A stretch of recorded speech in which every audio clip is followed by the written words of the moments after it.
शिवसेना चुनाव चिन्ह मामले में सुप्रीम कोर्ट में हुई सुनवाई। इस दौरान सुप्रीम कोर्ट ने ठाकरे ग्रुप को दिया है झटका। कोर्ट ने कहा चुनाव आयोग की कार्रवाई पर कोई रोक नहीं। इसके साथ ही उद्धव ठाकरे ग्रुप की अर्जी को किया खारिज।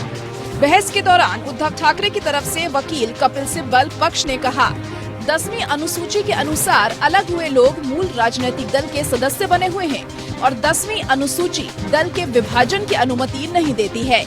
जस्टिस चंद्रचूड़ ने कहा कि हमें अब ये देखना है कि जो कुछ हुआ वो स्पीकर के अधिकार क्षेत्र के दायरे में है या नहीं। इसके अलावा चुनाव चिन्ह के संबंध में चुनाव आयोग के अधिकार क्षेत्र के दायरे को भी जानना चाहते हैं।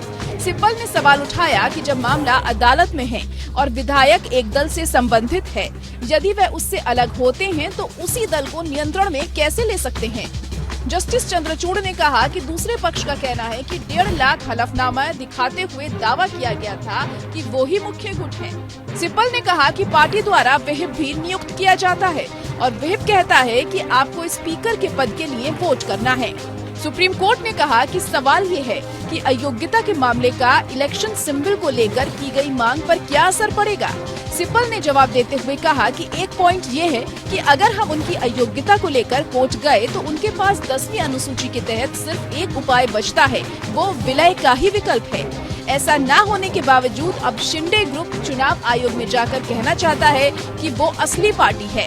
वहीं सिंघवी ने कहा कि आप शिवसेना छोड़ दें, लेकिन आप शिवसेना का भरोसा नहीं छोड़ना चाहते हैं, इसलिए आप शिवसेना होने का दावा करते हैं। उन्होंने कहा आप दोनों परिस्थितियों को हासिल नहीं कर सकते, इसकी इजाजत नहीं दी जा सकती है।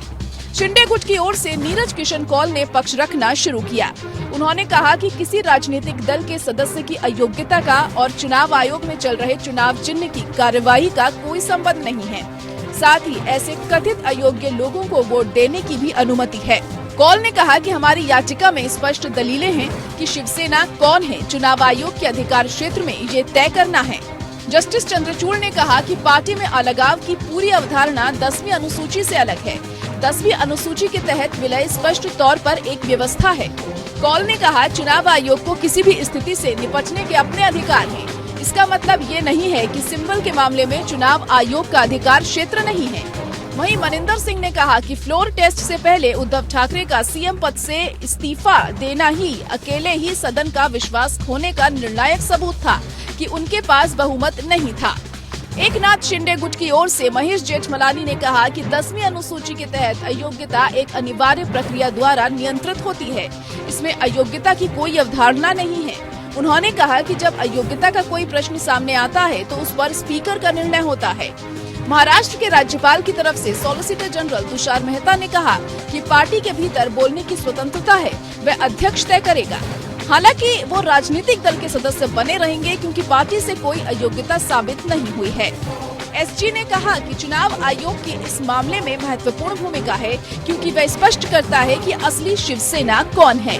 आयोग को आगे कदम बढ़ाने देना चाहिए, इसीलिए चुनाव आयोग को इस पर फैसला लेने दें। चुनाव आयोग की ओर से अरविंद दातार ने कहा क्योंकि हम राज्य विधानसभा की बात कर रहे हैं, इसीलिए मैं अपने आप को अनुच्छेद 191 तक सीमित रखूंगा क्योंकि अनुच्छेद 191 के तहत चुनाव आयोग की भूमिका 10वीं अनुसूची से बिल्कुल अलग है। दातार चुनाव आयोग स्पीकर की तुलना में स्वतंत्र और अलग तरीके से काम करता है। लोक प्रतिनिधित्व अधिनियम के तहत अयोग्यता चुनाव आयोग की सिफारिश पर आधारित है और ये सिर्फ 10वीं अनुसूची द्वारा लागू नहीं है। उन्होंने कहा कि पार्टी का मतलब सिर्फ विधायक और विधायक दल ही नहीं होते, इसमें वो लोग भी शामिल होते हैं जो विधानसभा सदस्य नहीं होते हैं। दातार ने कहा कि शिंदे गुट की तरफ से चुनाव आयोग में अर्जी दाखिल कर पार्टी पर दावा करने की मांग से 10वीं अनुसूची का उल्लंघन नहीं हुआ है। Bureau report.